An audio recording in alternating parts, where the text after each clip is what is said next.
Magsisimula na sa bisperas ng Pasko ang rehabilitasyon ng EDSA. Sa bagong planong inilabas ng Department of Public Works and Highways, mas maliit ang tinatayang magagastos at mas mabilis raw matatapos ang EDSA rehab. Narito ang Express Report ni Carrie Cator. New Year, New EDSA para sa mga motorista at commuter. Matutuloy na kasi ang rehabilitasyon ng EDSA sa December 24. Ayon sa Public Works and Highways Department, tatagal ito ng 8 buwan, hindi gaya ng naunang plano na aabuti ng 2 taon. Sisimula ng trabaho sa kalsada alas 11 ng gabi sa December 24 hanggang alas 4 ng madaling araw sa January 5, 2026. 24/7 tayong magtatrabaho sa EDSA during the Christmas holiday and New Year holiday. Kasi wala naman masyadong gagamit ng EDSA during this time. Pati pasahero sa busway, hindi din ganun kadami. So we will take advantage of that. Dahil inaasahang magsisibalikan na sa Metro Manila ang karamihan sa mga main character aka mga motorista at commuter sa January 5, alas 10 ng gabi hanggang alas 4 ng umaga na lang ang roadworks mula sa araw na yan hanggang May 31.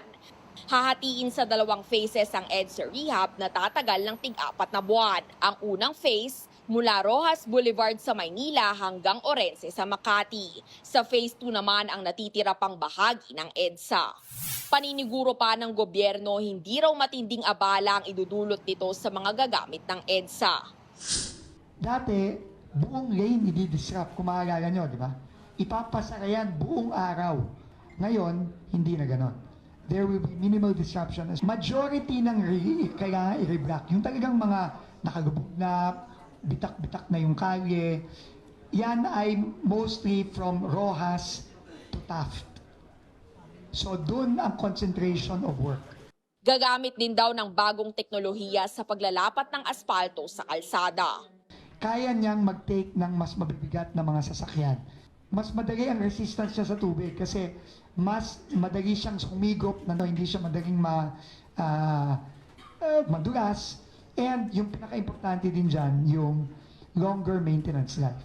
Napaliit din sa 6 billion pesos ang tinatayang magagastos sa naturang proyekto, malayo sa dating 17 billion pesos sa naunang plano. Paniniguro naman ng Transportation Department, hindi mawawala ang EDSA busway sa gitna ng rehab.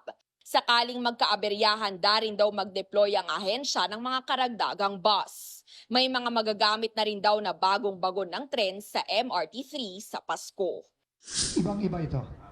Ibang-iba. Hindi na to yung patsi-patsing nakikita natin last so many decades. No? And lalo na later on kapag ginawa na rin natin at dinisenyo natin ng maayos para sa mga pedestrians natin, yung ating sidewalk, ibang-iba talaga. It will be an entirely new EDSA.